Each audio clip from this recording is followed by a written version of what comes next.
The topic at hand is fake news. You can see fake news in climate change, in health, and in many other industries. So this is a problem that's not just a Philippine concern, it's a problem across the globe. And my goal for this talk is to just at least inspire you guys to learn how to evaluate, to learn how to triangulate information, and become a better critical thinker.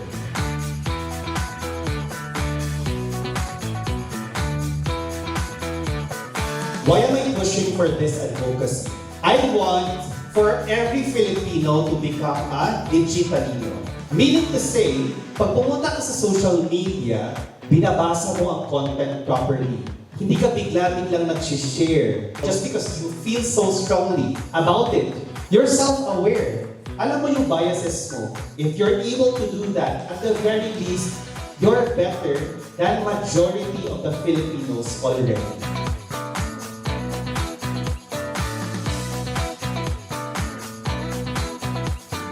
It's so easy for us to judge people, pero it's so difficult for us to put ourselves in the shoes of that person. Ang tawag namin doon, triangulate. One edge of the triangle, isang edge lang yun, isang perspective. What about other sources? Yung dalawang other edges, chinek mo ba? It's so much information that we just are predisposed to believe what people of authority tell us. What can the young people do? Number one is to educate yourself. The second thing is to understand your role in that conversation.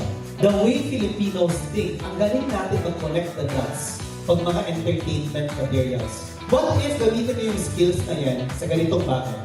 This is going to be a big thing in the future. We have to learn how to triangulate. Be skeptical, always practice a healthy dose of skepticism before you believe on anything. It's much harder for us to triangulate. Funds for fact-checking is depleting, and we have to be smarter more than ever because it's harder to believe everyone now.